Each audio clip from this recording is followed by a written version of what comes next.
Բարի երեկո հարգելի բարեկամներ, առաջարկում եմ շարունակել թերթել պատմական զրուցարանի մեր էջերը և շարունակել քննարկել հայոց միջնադարյան ապստամբությունների շատ հետաքրքիր մեր շարքը։ Նախորդ վիդեոնյութերում մենք բնականաբար մանրամասն խոսել ենք դեռևս մարզպանական ու սատրապական Հայաստանի ապստամբությունների մասին, հիմա էլ նաև խոսելով Արմենիայի երկու ապստամբությունների մասին, մոտեցանք Արմենիայի երրորդ ապստամբությանը։ Արմենիայի երրորդ ապստամբության հետ կապված իրադարձությունները քննելուց առաջ, սակայն նորից sense մի պահ վերադառնանք ընդհանուր ռազմաքաղաքական դրությանը, քանի որ առանց դրա հնարավոր չի պարզել իրավիճակը, մարդկանց գործունեության մղումները, դրանց թաքնված սպանակները եւ այլն, եւ ընդհանուր պատկերը պարզ չի լինի, նաեւ պետություններն։ Ավելին, Արմենիայի երկրորդ ապստամբության այն հետաքրքիր տեղերում մեկում ես շարունակեցի խոսել արաբախազարական առաջին պատերազմի մասին 707-ից 740 թվական եւ եթե կհիշեք նախկին վիդեոյում սենց ինտրիգի տեղ թողեցի, որ սենց իրադարձությունները ստվեր էին գցելու Արմենիայի երրորդ ապստամբության վրա։ Հիմա այդ ինտրիգը մի քիչ ավելի կբացենք եւ կպարզվի թե ինչի մասին է խոսքը։ Մինչ այդ սակայն ասենք, որ կարճ ուղղակի ասենք, այս ժամանակ գործող հիմնական ակտորներն էին երեք ուժեր՝ բյուզանդական կայսրություն, արաբական խալիֆություն եւ խազարական խախանություն։ Բյուզանդական կայսրությունում 717 թվականից սկսած գային բազմած էր ծագումով հայազգի երկրորդ գահատոմը բյուզանդական կայսրության գային հիմնադրած Լևոն III-ը, իշխել է 717-ից 741 թվականներին, այսինքն այս մեր իրադարձության ժամանակ արդեն նա իր իշխանության վերջն էր գալի։ Շատ տաղանդավոր, եռանդուն, մի հատ հզոր անձնավորություն էր, բյուզանդական կայսրության կարող ասել լավագույն կայսրերից մեկը, բայց այս իրադարձությունների հետ նրա այդ հարաբերությունները եւ իր կայսրության հարաբերությունները մի քիչ միջնորդարված են ու սրա մասին իր տեղում կասենք։ Արաբական խալիֆության ղեկին այս ժամանակ դեռևս կանգնած էր Արմենիայի երկրորդ ապստամբության հետ կապված հիշատակված Հիշամ իբն Աբդալ-Մելիքը, իշխել է 724-ից 743 թվականներին, բայց նա այդ 730 թվականի աղետը թույլ տված իր եղբայր Մասլամա իբն Աբդալ-Մելիքին, որից առանց այդ մինչև այդ դժգոհ էր, արդեն հյուսիսային կուսակալի պաշտոնից հանել էր եւ նրա ուղարկել էր ըստ էության պատվավոր թոշակի։ Մի քանի տարի դրանից հետո Մասլաման փորձեց sense ինքնադրսևորվել Սուղուրում, բայց որևէ հաջողության չհասնելով արդեն 738 թվականին տենց էլ այդ իրան պատած այդ չբավարարվածության զգացումից մահացավ, ընդ որում վերջի այդ շրջանում նրա եղբայրը նրան բավականին շատ ծաղրական նամակներ էր ուղարկում, sense բսկտելով էլի։ Փոխարենը Արմենիայում առաջի դերի վրա էր հայտնվել մի հատ շատ հետաքրքիր անձնավորություն, որին ապագայում վիճակված էր լինելու զբաղեցնել խալիֆի գահը եւ որը արդեն Արմենիայի երրորդ ապստամբության արաբների կողմից հիմնական գործող անձանցից մեկն է։ Խոսքը վերաբերվում է կամ խոսքը գնում է Մրվան իբն Մուհամեդի մասին, սա այն հայտնի Մուհամեդ իբն Մրվանի որդին է։ Հիշենք Աբդալ-Մելիքի իր եղբայր Մուհամեդ իբն Մրվան, որը գրավեց Արմենիան 700 թվականին, հետո կազմակերպեց 705 թվականի այդ հայերի ողջակիզումը եւ այլն, հետո մահացավ եւ հիմա ահա նրա որդին է գործում Մրվան իբն Մուհամեդը, որին ապագայում ինչպես ասացինք վիճակված էր լինելու նաեւ զբաղեցնել խալիֆի գահը, բայց որն էլ լինելու էր Օմայանների ըստ էության վերջին խալիֆը։ Սա շատ ուշագրավ անձնավորություն էր, շատ եռանդուն էր, շատ փառասեր էր, լավ զորավար էր, բայց միաժամանակ նաև դոգմատիկ էր եւ անչափ համառ։ Նրան նույնիսկ խուլ մականուն էին տվել, երբեմն նույնիսկ ասում էին էշ, որը այն իմաստը ուներ, որ նա էշության աստիճան համառ է, չի լսում խորհուրդներ, դոգմատիկ է եւ այլն, բայց դե մյուս կողմից էլ սա մեծ հաշվով վատ զորավար չէր եւ տարված էր այդ Օմայանների բացարձակապետության լրիվ գաղափարներով։ Այս ժամանակ 740 թվականի վիճակով նա զբաղեցնում էր Արմենիայի ոստիկանի պաշտոնը, ընդ որում այս պաշտոնը զբաղեցրել է անսովոր աստիճանի երկար, գրեթե 14 տարի, այս պաշտոնն էլ նա լքեց, որպեսզի զբաղեցնի խալիֆի գահը, սենց երկար ոչ մի ոստիկան չէր եղել, Ավելին այստեղ մի հատ հետաքրքիր բան եղավ, քանի որ իրեն Արմենիայի ոստիկան էր խալիֆը նշանակե, փաստացի նաև նա հյուսիսային Քուստակի ղեկավարն էր, քանի որ հյուսիսային Քուստակի ղեկավար Մասլաբա իբն Աբդալ-Մելիքի այդ պաշտոնազրկումից հետո 731 թվականին խալիֆը չէր նշանակի, այսինքն ձևական ոստիկան է, բայց փաստացի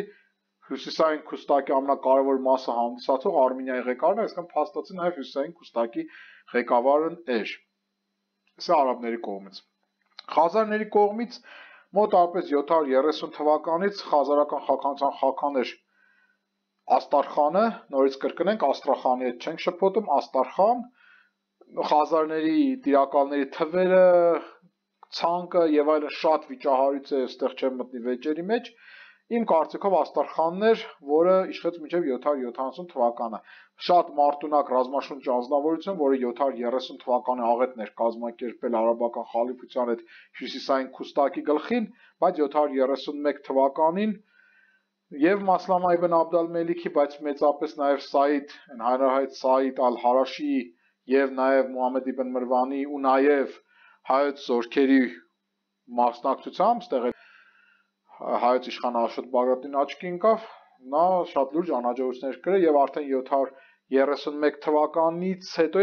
արաբներին հաջողվել էր Դերբենդը փակել եւ արդեն հաջորդ տասնամյակում կռիվը գնում էր արդեն Դերբենդի շուրջը, Դերբենդից հյուսիս, հազվադեպին գրեթե չէին անցնում խազարները Դերբենդից հարավ։ Այս մասին դեռ կխոսենք, իսկ այժմ անցնենք հայերի կողմից արդեն գործող անձանց։ Նախարարական տոհմերի շարքերում այդ առաջին հնգյակն էր էլի, թեև այդ հնգյակի շարքերում արդեն լուրջ փոփոխություններ կային, անկասկած է, որ առաջին դերի վրա են արդեն Բագրատունիները եւ անկասկած է, որ իրենց ղեկավարն էր շատ խելացի, զգուշավոր, ողջամիտ եւ ընդհանրապես շատ լավ քաղաքական գործից Աշոտ Բագրատունին։ Հիշենք նաեւ Սմբատ Վարաստիրոցի Բագրատունուն, որը նախորդ հայոց իշխանն էր, բայց այդ գիծը կարծես վերջացավ եւ Ստեղ երկու ինքը որդիներ էր թողել Սմբատ Վարաստիրոցի Բագրատունին, որոնց անունները չգիտենք, բայց որոնք շատ սենց խանդով ու նախանձով էին վերաբերվում այս Աշոտ Բագրատունու հաջողություններին, համարում են, որ իրենցից գոնե մեկը պետք է հայոց իշխանը լինի, սենց Բագրատունի հիմնական ճյուղի մեջ խնդիրներ էր առաջացել, այս պահին այդ խնդիրները դեռևս էական չեն, բայց հետագա մյուս ապստամբությունում, Արմենիայի 4-րդ ապստամբությունում դրանք իրենց դերը ունենալու էին։ Այս Բագրատունի հիմնական ճյուղից զատ գոյություն են հյուսիսային Բագրատուններ, իրենց մասին ես շատ ու բազմիցս տարբեր առիթներով եմ խոսել, հյուսիսային ճյուղը, որը 500 արդեն 10-20-ական թվականներին հաստատվեց, հայոց մարզպան Սահակ Բագրատունու թորն էր, Գուրգեն Բագրատներ սա հիմնադրել, այս հյուսիսային Բագրատները մի հատ, ասենք ասեմ, որոշում ընդունեցին եւ Բյուզանդապարսկական 6-րդ պատերազմի ժամանակ հանդես եկան կայսրության դեմ եւ Պարսից թագավորության օգտին, արդյունքում սկսած արդեն 620-ական թվականների վերջից իրենց դիրքերը հյուսիսում խստորեն լրջորեն թուլացան։ Դե հիմա ճիշտ է թե սխալ դա չենք քննարկի, գուցե այդ Խոսրով երկրորդի հաջողությունների ժամանակ այլ բան չէին կարող անել, սա թողնենք։ Հյուսիսային Բագրատունիները շատ մեծ ազդեցություն ունեին Վրաստանում, կենտրոնական եւ արևելյան Վրաստանում, այսինքն այդ վերջինը կախեցին է, արևմտյան Վրաստանը թողնում ենք, այդտեղ բյուզանդական կայսրության ազդեցության ոլորտներ, Լազիկան կար, Աբխազիան կար եւ այլն, դա թողնում ենք։ Ուրեմն կենտրոնական եւ արևելյան Վրաստանում իրենք վարում էին հաճախ վրաց Էրիս մտավարի պաշտոնը, սա հավասարազոր է հայոց իշխանի պաշտոնին, բայց այս հողի վրա, քանի որ այս դիրքերն էլ արդեն 630-ական թվականներից թուլացել էր, նրանք լուրջ մրցակցության մեջ մտան Սասանյանների հետ, անսովոր անուն է, գիտեմ, բայց սրանց այս տերմինով մենք կոչում ենք իշխող գահատողմը, որը 580 թվականին Իբերիայի թագավորության վերացումից հետո շարունակեց գոյություն ունենալ, իսկ Իբերիայի թագավորության իշխող տողմը, այդ թվում նաև հանրայդ Վախթանգ Գորգասալ, իրենք Սասանյաններից էին ծագումով, դրա համար այս իշխանական տոհմին հիմա կոչվում են Սասանյան, եւ այսպես իրենք շատ լուրջ մրցակցության մեջ էին Սասանյանների հետ, որոնք պրո-կայսերական քաղաքականություն էին վարում, եւ նաեւ սրանց ոնց ասում փոքր եղբայր Ներսեսյանների հետ, որոնք կախեթում էին իշխում դեռևս 5-րդ դարի վերջ, 6-րդ դարի սկզբից։ Այսինքն կարծես մի հատ իրավիճակ էր ստեղծում, երբ որ բուն վրացական տարը, իդեմս Սասանյանների եւ Ներսեսյանների հանուն Վրաստանի, բայց նաեւ հյուսիսային Բագրատունիների այդ տիրույթը հանդիսացող գուգարքի վրա իշխանության, այսինքն այդ վրաց Էրիս մտավարության վրա իշխանություն ունենալու մրցակցության մեջ էր հյուսիսային Բաղրատների հետ, բայց դե հյուսիսային Բաղրատներն իրենք շատ ուժեղ էին, քանի որ իրենց հետևը կանած է իրենց հիմնական ճյուղը, Խելացի Աշոտ Բաղրատների գլխավորությամբ ու նաև ընդհանուր առմամբ հայերը, այսինքն այստեղ բոլոր առավելությունները հյուսիսային Բաղրատների կողմում էին։ Մեր կողմից դիտարկվող ժամանակաշրջանում հյուսիսային Բաղրատների ղեկավար էր Գուրգեն Գուարմ Բագրատունին, սա անչափ մի հատ ակնառու անձնավորություն էր, իշխելա բավականին երկար զարմանալի տվերի մեջ է մնացել ու սենց Աշոտ Բագրատունու Խելացի տարբերակներ հյուսիսում, այսինքն Գուրգեն Գուարմը եւ Աշոտ Բագրատունի սենց երկու հզոր անհատականություններ միանշանակ տիրություն էին անում եւ Բագրատների տոհմին եւ Արմինիային միադետ վերցած։ Սրան հակառակ օրինակ Մամիկոնյանները արդեն այս ժամանակ վստահորեն երկրորդ տեղում էին, թեև իրենք էլ դեռևս շարունակում էին մեծ ազդեցություն ունենալ։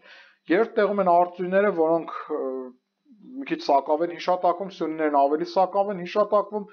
իսկ կամսարականներն էլ սենց 5-րդ տեղ, երկրորդ տեղ Մամիկոնյանների հետ հարաբերություններում փորձում էին Մամիկոնյաններին օժանդակել, բայց առաջատարը բնականաբար Բագրատունիներն էին։ Պետք է ասել, որ այս Բագրատների ուժեղանալու հետ կապված շատ մեծ էր նաև այն, որ Աշոտ Բագրատունին շատ լավ հարաբերություններ ուներ Մրվան Իբն Մուհամեդի հետ, այսինքն Արմինիայի ոստիկանի հետ, ավելին գիտեք ինչ որ իմաստով որ նայես Մրվան Իբն Մուհամեդը նույնիսկ կարծես ոստիկան էլ չէր, կարծես նա արդեն Արմինիայի չթակադրված թագավորներ, իսկ Աշոտ Բագրատն նրա, չգիտեմ, վեզիրներ, իշխաններ, այսինքն մի ինչ որ պահ 730-40-ական թվականներին Արմինիան ասած կարծես սկսում է մի քիչ ասած առանձնանալ նույնիսկ արաբական խալիֆության ֆոնին, էլի։ Դե այն կողմում արևմուտքում Սուղուրն էր, որում պատերազմական գործողությունների համար պատասխանատու էր բնականաբար Մրվան Իբն Մուհամեդը, որպես Արմինիայի ղեկավար եւ պաշտոնով հարակից Սուղուրի ղեկավար։ Եվ այս հողի վրա նաեւ Աշոտի ու Մրվանի հարաբերությունները շատ լավ են այն բանը, որ Աշոտի 15000-անոց այդ հայոց այրուծին Մրվանը շատ բարձր էր գնահատում, խազարների դեմ պատերազմում այս այրուծին շատ լավ էր իրեն դրսևորել եւ այս ամեն ինչն էլ Աշոտն էլ խելացի ձև Գուրգեն Գուարմի հետ օգտագործելով շատ լավ արդյունքներին ապահովում։ Հիմա արդեն գալիս ենք բուն ապստամբության իրադարձությունից, թվում է թե այսպես Բագրատունիները արաբների հետ լավ, ինչի պետք է ապստամբություն լինի, բայց ապստամբություն եղավ եւ ապստամբության կարծես սկզբնապատճառը էլի այդ ֆեոդալական մրցակցություններ, օրինակ տեսեք մարսպանական Հայաստանի առաջին այդ Վարդանանց պատերազմի ժամանակ, առաջին ապստամբության ժամանակ ճիշտ է այլ պատճառներ կային, բայց շատ լուրջ դեր ուներ նաեւ սյունիների այդ խանդը մրցակցությունը, որ իրենք ուզում էին 4-րդ տեղից իջնել Մամիկոնյանների առաջին տեղ։ Վահանանց պատերազմի ժամանակ մեծ էր էլի մրցակցությունը սյունիների գոնե մի մասի ու Մամիկոնյանների միջև եւ ստեղ էլ արդեն մրցակցությունը իր դերը խաղաց, բայց իր դերը խաղաց հյուսիսում։ Արդեն հիշատակել ենք հյուսիսային Բագրատների Գուրգեն Գուարմի մասին, որ իշխել է 693-ից 748 թվական, Աշոտ Բագրատուն 726-748 նույն տարին է, եւ արդեն ասացինք, որ Սասանյանները եւ Ներսեսյանները, այսինքն վրաց տարի կարծես ներկայացուցիչները շատ մեծ խանդով էին վերաբերվում հյուսիսային Բագրատուների հաջողություններին։ Սա լավ զգալով Բագրատունի այդ երկու իշխաններն էլ Աշոտն ու Գուրգեն Գուարմն շուտով ոնց ասում են պատասխան գործողությունների անցան։ Պետք է ասել, որ նույն այս ժամանակ Արմինիայի այդ հյուսիս արևելյան շրջաններում, այսինքն Աղվանքի տարածք, Կովկասյան լեռնաշխարհի հարավային կենտրոնական հատված եւ այս շատ տարտամ դրություններ ստեղծվել, որովհետեւ այդ ըստ էության ընթանում էր արդեն արաբախազարական առաջին պատերազմի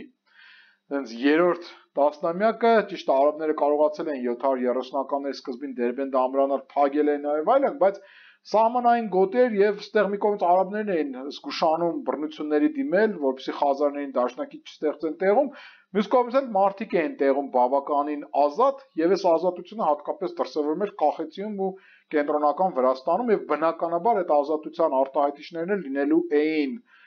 Սասանյաններն ու Ներսեսյանները, որոնք բնականաբար այդ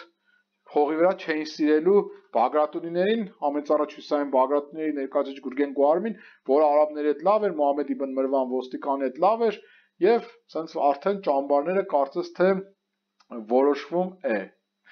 Բայց այս 730-ականների ամենավերջում մինչ այդ շատ հաջող զորավար Մուհամեդ իբն Մրվանի գլխին մի հատ մեծ փորձանք եկավ, որն էլ կարծես ինչպես իր, այդպես էլ մյուս Օմայանների հաջողության աստղը կամաց-կամաց իր զենիթից իջեցրեց դեպի մայրամուտ։ Ուրեմն արդեն հիշատակեցինք Սուղուրը, հիշատակեցինք Լևոն 3-ին եւ հիմա էլ մոտենանք այն հարցին, թե Լևոն 3-ը ինչ անուղղակի ձևով ազդեցություն ունեցավ Արմենիայի 3-րդ ապստամբության վրա։ Ինչպես ասացինք, ռազմավարական նախաձեռնությունը Սուղուրում որպես կանոն արաբների ձեռքում էր եւ որպես կանոն իրանք սենց խորը գործողություններ էին անում, այսինքն մտնում էին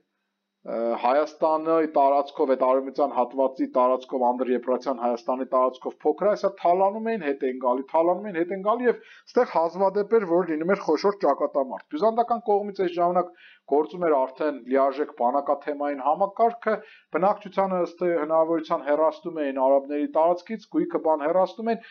քանի որ ուժերի մեծ անհավասարություններ հաճախ խուսափում էին դաշտային ընդհարումից, փորձում էին կիրճերում դիմադրել եւ այլ, սա առանձին շատ հետաքրքիր պատմություն է, ուղղակի չեմ ուզում հիմա հեռու գնամ, որպեսզի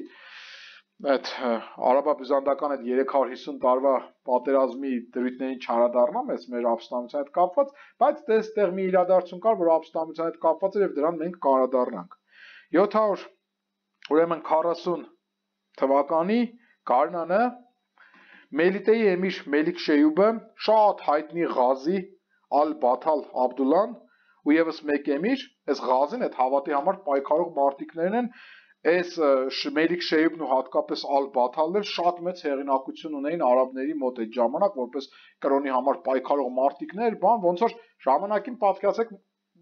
Ուսամա Բեն Լադենը, այսինքն արաբները իրենց սիրում են, կամ ԻԳԻԼ-ի հիմիկվա ղեկավարները եւ այլն, կրոնական առաջնորդներ, ջիհադ մղող Ղազիներ, մի խոսքով, այս 3 հոգին, այն երրորդի անունը չգիտենք, կարծես թե որոշեցին հերթական արշավանքը իրականացնել դեպի Փոքր Ասիա, բայց այստեղ իրանց մի հատ շատ մեծ անհաջողություններ սպասում։ Իրենք ամեն մեկը ունեին մոտավորապես 3 մասի անհավասար մասի բաժանված բանակներ, մեկը 10,000, մեկը 20,000, մեկն էլ 50,000, այս 50,000-ն էր գլխավոր, այս 50,000-ից բանակը հասավ Ակրոյինոն քաղաքի մոտակայքին, արդեն մայիս ամսին, բայց այդտեղ մի հատ իրանց մեջ մեծ անհաջողություն եղավ, քանի որ Լևոն 3-ի նրա որդի Կոստանդինի գլխավորած կայսերական բանակը, ու բնականաբար հայեր կային իրենց մեջ, անակնկալ գիշերային հարձակվով ջախջախեց Մելիք Շեյուբի ու Ղազի Ալ-Բաթալի գլխավորությամբ ուժերը մասնակերեն միավորած արաբական խալիֆության բանակին 50,000 հոգի։ Քրիստոնյաների կորուստների մասին հայտնի չէ եւ դրանք ըստ էության էական էլ չէին, բայց փոխարենը արաբները կորցրել էին 45,000 զինվոր, որոնց թվում զոհվել են նաեւ Շեյուբն ու Բաթալը։ Այսինքն ասած մի հայտնի Ղազին, ոնց որ Ուսամա Բեն Լադենին սպանեցին, էլի ամերիկացիք, տենց էլ Ալ-Բաթալին ու Մելիք Շեյուբին սպանեցին։ Ավելին այս սա Մուհամմեդ իբն Մրվանի ոնց որ ասում ազդեցության գոտիներ եւ այս 45,000 են էլ տենց ռազմիկների կորուստը են էլ մինչև այդ ավանդականորեն արհամարվող բյուզանդացիների ձեռքով Մուհամմեդ իբն Մրվանի հեղինակության ու ռազմական ուժի վրա մեծ ազդեցություն ունեցավ։ Այս Ալ-Բաթալը հետագայում դառնում է իրանց էլի այդ պատկերացումներով հերոս, ինչպես Սալման իբն Ռաբիան, ինչպես շատ-շատերը ու սենց մնում է իրենց պատումների մեջ դերևս 100-ամյակներ։ Այսինքն հարված ստացավ Մուհամմեդ իբն Մրվանը եւ հենց այս ժամանակ էլ արդեն բռնկվեց 740 թվականին Արմենիայի 3-րդ ապստամբությունը։ Արդեն ասացինք, որ բաղրատունիները հյուսիսային շրջանում Արմենիայի շատ ուժեղ թևաննկատ մրցակցության մեջ էին Սասանյանների ու Ներսեսյանների մեջ, ըստ վերջին երկուսը զիջում էին բաղրատունիներին ամեն ինչով, բայց միաժամանակ ուզում էին նաև իրավիճակը փոխել, եւ արդյունքում էլ բաղրատունիներ Գորգեն Գոարն ու Աշոտը որոշեցին լավ, մի հատ լավ ինտրիգ անել, ու ասացին մտքների մեջ լավ, ապստամբեք, այնց իրավիճակի բերեցին, որ ոտքի իրենց թուլությունը ցույց տալով եւ այլ, կարծես մի քիչ պրովոկացիոն վարքագծով բերեցին նրան, որ Սասանյաններն ու Ներսեսյանները ապստամբեցին։ Փաստորեն սկիզբ առավ Արմենիայի 3-րդ ապստամբությունը, ապստամբության շարժիչ ուժը այս անգամ հայերը չէին, բայց անկասկած է, որ ապստամբության մեջ հայեր կային գոնե քիչ քանակությամբ, քանի որ իրադարձությունների մի զգալի մասը զարգանում էր Հայաստանի սահմաններից կամ Վրաստանում, Կախեցի մաղավանքում, որտեղ միշտ հայեր կային։ Ավելին որոշ իրադարձություններ Հայաստանի հյուսիսային հատվածում զարգացան, այնպես որ սա էլ հիմնավորում է, թե ինչ եմ այս իրադարձությունները ես ամեն դեպքում ընդգրկի Արմենիայի ապստամբությունների մեջ։ Մրվան իբն Մուհամմեդը, որ այդ 740 թվականի աղետից հետո հազիվ էր սենց հավասարակշռությունը պահպանել, այնուհանդերձ խոշոր ուժերներ ձեռքի տակ եւ արդեն աշնանը հավաքած 120,000-ից մի հատ բանակ կախեցի իշխանության բանակից, գրավեց կախեցին, ինչպես նաեւ գուգարքի արևելքի մի շարք ամրություններ, որից հետո ասպատակեց շրջակայքը եւ ծանր հարկադրություն կիրառեց։ Հարկեր էր հավաքում, թալանում էին, պատիժներ էին կիրառում, մի խոսքով Մաբեդ իբն Մրվանը ձգտում էր հենց տեղում խեղդել ապստամբությունը, ահաբեկել, խեղդել, որպեսզի հետագա իր ծավալումը չստանա։ Ավելին, թեև Բագրատները սենց աննկատ դրդումով էր ապստամբությունը սկսվել, իրանք մի կողմ էին քաշվել, բայց Հյուսային Բագրատներից Գուրգեն Գոհարմի տիրույթներն էլ ընկան այս հարվածների տակ եւ արաբները չխնայեցին ու գրավեցին նաեւ Արտանուջը, Գուգարքի հայտնի քաղաք Արտանուջը, թեև հետո Աշոտն ու Գուրգեն Գոհարմը Մուհամեդ իբն Մրվանի հետ արաբերեն կարգավորեցին իրենց հարաբերությունները։ 740 թվականի արդեն աշնանը փոքրիկ կախեցիում 120,000-ից բանակը արաբների տերություններ անում եւ արդյունքում բավարար ուժեր չունենալով դիմադրելու համար Սասանյաններն ու Ներսիսյանները որոշեցին հետ քաշվել դեպի հյուսիս արևմտյան ուղղությամբ։ Հա, իդեպ ստեղ մի պա կանգնելով ասենք, որ այս ժամանակ Սասանյանների առաջնորդն էր Միհեր անունով մի հատ անձնավորություն, Միրանջը Միհեր, որը իշխել է 736-ից մինչև 740 թվականը, պատահական չի էլի 740 թվականը։ Միհեր Սասանյան 736-740 Ներսիսյանների առաջնորդի մասին մենք չգիտենք, բայց փոխարենը գիտենք, որ այս իրադարձներին մասնակցում էին Արագվի իշխաններ Դավիթ ու Կոստանդինը։ Արագվին դա հյուսիսային Վրաստանում է գտնվում։ Եվ այսպես այս Դավիթն ու Կոստանդինը Արագվի իշխանները Միհեր Սասանյանը եւ Ներսիսյանները հավաքելով իրենց ուժերը վարվեցին զարմանալի, բայց օրինաչափ կերպով այնպես, ինչպես վարվում էին ժամանակին պարսիկներին, հետո էլ արաբների դեմ ապստամբած հայերը, այսինքն որոշեցին անցնել բյուզանդական կայսրության կողմը, սահմանը եւ հասկանալ տեղում թե ինչա կատարվում։ Պարզ է, լրիվ բացատրելի վարքագիծ է։ Պարզ է, որ իրանք գործում էին արևելյան կենտրոնական Վրաստանում, պարզ է, որ պետքա փորձեին անցնել արևմտյան Վրաստան, այսինքն արաբա-բյուզանդական սահմանեն ամենահյուսիսային հատվածում եւ այն կողմում էլ հենց այս ժամանակ նա շատ հետաքրքիր սուբյեկտ էր հայտնվել Աբխազական թագավորությունը, որի առաջին արքան էր Լևոն առաջին, իշխել է մոտավորապես 730-ից ուղիղ 770 թվականները։ Կարճ ասենք ուղղակի որ հասկանալի լինի, ժամանակին արևմտյան Վրաստանում կար Լազիկայի թագավորությունը,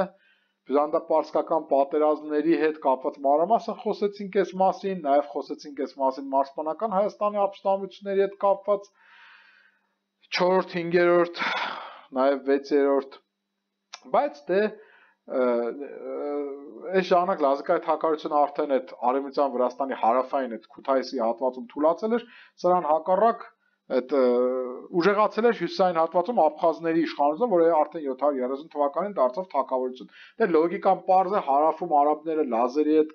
խնդիրներ ունեն եւ մարդկային հոսքը գնում է հյուսիս, հյուսիսը ուժեղացնում է, մի խոսքով աբխազական թագավորություններ գործում արդեն 740 թվականին եւ հենց աբխազական թագավորությունն էլ փաստորեն դարձավ այս Արմենիայի երրորդ ապստամբության գուցե իր կամքից անկախ, բայց մասնակիցներից մեկը։ 740 թվականի աշնանը ապստամբները հավաքվել էին Անակոպիայում, Անակոպիա քաղաքը հիմա էլ գիտենք, հյուսիսային Աբխազիայում է Սևծովի ափին, իր ժամանակին հայտնի էր Ցխինենե Ցխելի անունով, նաև Թաքվերի գետն էր այս հատվածում հոսում եւ ահա հյուսիսային կուսակալ Մրվան իբն Մուհամեդի գլխավորությամբ արշաված արաբական խալիֆության բանակը, իր հետ անկասկած կան նաև հայեր, Աշոտ Բագրատունի եւ Գուրգեն Գոհարմի ղեկավարությամբ, որոնք ասեն ձեռքերն էին շփում իրենց տեղական հակառակորդների այսենց շարքից դուրս գալու կապակցությամբ այս քաղաքը պաշարեց աբխազական թագավորության արքա Լևոն առաջինի, ինչպես նաև Միր Սասանյանի, Դավիթի ու Կոստանդինի գլխավորած բանակից, մոտ 5000 հոգի։ Հենց քաղաքը պաշարողները մի շարք գրոներ ձեռնարկեցին քաղաքի ուղղությամբ, որոնք հետ մղվեցին, բայց այդ ընթացքում Միրը Սասանյանը նիզակի հարված ստացավ Որովայնի շրջանում եւ հետագայում մահացավ։ Բայց դե հակառակը եղավ նաև վատ բան եղավ նաև Մրվան իբն Մուհամեդի զորքերի կազմում, քանի որ ստեղ մեծ ծանր համաճարակ բռնկվեց, որին ըստ վրացական աղբյուրների զոգնաց 35000 հոգի։ Հա, իդեպ ստեղ մի պա կանոնեսնով խոսակցություն ասեմ, որ այս իրադարձությունների մասին մենք չգիտենք գրեթե հայկական աղբյուրներից, բայց փոխարենը բավական մանրամասն գիտենք վրացական եւ արաբական աղբյուրներից։ Սենց ուրեմն արաբները Մրվան իբն Մուհամեդը լուրջ անհաջողություններ կրել, չկարողանալով այդ քաղաքը գրավել եւ հակառակորդի մանր հարձակումների արդյունքում կրելով կորուստներ, Ծխինենե Ծխելի գետի հյուսիսային արևմտյան Վրաստանում է գտնվում, հյուսիսարևմտյան Վրաստանում հովտով նա սկսեց նահանջել։ Այս ընթացքում կորցրեց 3000 ռազմիկ եւս, դրանից հետո իր բանակը կենտրոնացրեց Աբաշա գետի հովտում, բայց ելի մի հատ փորձանք եկավ, այն որ ասում աշունը վրա չէր Մրվան իբն Մուհամեդին, քանի որ այս անգամ էլ մի հատ այնպես տեղեր ինքը նստել, որ դրանից հետո ցեխախառն սելավ եղավ իր բանակի ճամբարի վրա, փլուզումներ եղան եւ նա կորցրեց եւս 30000 ռազմիկ, ավելին զրկվեց նժուկների մի մասից։ Վրաց ու արաբ պատմիչները պատմում են, որ այն աստիճանի ցեխի մեջ էին, որ ձերի պոչերը նույնիսկ կպել էին մազերն իրար եւ կարծես պնդացել էին։ Հսկայական կորուստներ էր կրել Մրվան իբն Մուհամեդը իր համառության համար, այնտեղ 45000 հոգի ակրոինոնի ջարդում, ստեղ էլ փաստորեն գրեթե 60000, 70000 հոգի եւ այս պայմաններում նա սկսեց հետ քաշվել, բայց այս անգամ մի փոքրիկ հաջողություն ամեն դեպքում արաբներն ունեցան, քանի որ այս ընթացքում Դավիթն ու Կոստանդինն էլ գերվեցին ու սպանվեցին եւ փաստորեն ինչ ստացվեց։ Փաստորեն ստացվեց, որ ապստամբության առաջնորդներից մի հերը չկա, Դավիթն ու Կոստանդինը չկան, Ներսեսյաններն էլ ասենց փորձում են հաշտողական դիրքեր գրավել, իդեպ հետաքրքիր է, որ այս սրանից հետո Ներսեսյանները Սասանյանների նկատմամբ առաջնություն են ձեռք բերել։ Եթե առաջ այդ զույգի մեջ առաջատարը Սասանյաններն էր, շուտ մոտակա տասնամյակներում Ներսեսյաններն են լինելու առաջատարը, բնականաբար զիջելով հյուսային Բագրատներին, բայց սա շատ հետաքրքիր է։ Իսկ ինչ որտեղ կարծես Ներսեսյաններն էլ Սասանյաններին ձգտելով առաջ մղելով իրենք շահեցին, կարծես էլ ապստամբող չկար, Ներսեսյանները հանդարտվեցին, Դավիթ Կոստանդինը միրը զոհվեցին եւ Արմենիայի երրորդ ապստամբությունը այսպես ավարտվեց, այսինքն շատ փնթի կարծես կռվեցին արաբները եւ այդ համաշխարհային գրականության մեջ իդեպս մասին քիչ ուշադրություն դարձում, բայց մարդկային այս հսկայական կորուստները օմայանների այդ գաղատողմի համար մեծ հերուն գնացող ու ծանր հետևանքներ ունեցան, այդ թվում նաեւ սրանով պայմանավորելով այդ իշխանափոխությունը, որ եղավ, եւ որի մասին խոսենք արդեն Արմենիայի 4-րդ ապստամբության հետ կապված առանձին շատ հետաքրքիր մի հատ պատմություն, ասենց ինտրիգա էս վիդեոն YouTube ստեղծեմ, բայց նաեւ թողնեմ։ Ամեն դեպքում Մրվան իբն Մուհամեդը լուրջ զիջումներ կրեց, իր հայտնի համառությունը, դոգմատիկությունը նա ստիպված էր մի կողմ թողնել եւ շուտով կնքվեց հաշտություն եւ Արմենիայի երրորդ ապստամբությունը վերջացավ։ Արդյունքում թեև հիմնականում վերականգնվեց նախկին վիճակը, սակայն Սասանյաններն ու Ներսեսյանները, այստեղ Ներսեսյանները ասացի առաջի պլան գնացի Սասանյանների համեմատ զուտ երկուսի թուլանալու հաշվին, կորցնելով իրենց հիմնական կալվածները մեծապես թուլացան ու մինչև այդ մրցակցությունը, որ կար հյուսային Բագրատի հետ, վերջ։ Իրենք արդեն այդ մրցակցությունում մեծապես արդեն զիջեցին հյուսային Բագրատերին ու Բագրատերին եւ կարող էին Ներսեսյանները միայն որոշ դեպքերում իրենց լավ զգալ Բագրատների հետ հարաբերության այդ մասին եւս մի թեթև սպոյլեր անեմ ապագայի համար, մենք կխոսենք Արմենիայի 4-րդ ապստամբության հետ կապված։ Այսքան Արմենիայի 3-րդ ապստամբության մասին, գտնում եմ, որ հայոց պատմության մի մասն է, թեև Արմենիայի եւ պատմական Հայաստանի ծայրում զարգացան իրադարձությունները, բայց անկասկած է, որ օրինակ Արտանուջի կամ Գուգարքի ավերումը նաեւ Հայաստանի տարածքում է եղել, մասնակիցների մեջ անկասկած կային հայեր երկու կողմից էլ, Մրվանի կողմից, Բագրատների այն կողմից էլ անկասկած հայեր են եղել, եւ այս առումով գտնում եմ, որ այս ապստամբությունը պետք է իր բավարար տեղը գտնի մեր ռազմաքաղաքական պատմության մեջ։ Այսքանը, շնորհակալ եմ, դիմացը Արմենիայի 4-րդ ապստամբությունն է, բոլորդ իր մասին գիտեք նորից գոնե դպրոցական դասագրքից, բայց այս վիդեոյում ես խոստանում եմ, ես այդ ապստամբությունը ձեզ այնպես կպատմեմ եւ այնպեսի մանրամասներ կասեմ, որոնք ձեզ ուղղակի ապշահար կանեն։ Գիտեք, ես իզուր խոսքերը չեմ տարածում, դրա համար էլ այս մասին այսքանը, խնդրում եմ սպասեք հաջորդ վիդեոյին եւ դուք կտեսնեք, թե կարծես թե հայտնի այդ 4-րդ ապստամբությունը իրականում ինչ աստիճանի է անհայտ իր հիմնական իրադարձությունների հետ կապված։ Այսքանը շնորհակալ եմ, որ ինձ լսեցիք, ամենայն բարիք ձեզ, հաջողություն, ինձ էլ ուժը եռանդ, որպեսզի այս շարքը կարողանամ շարունակել։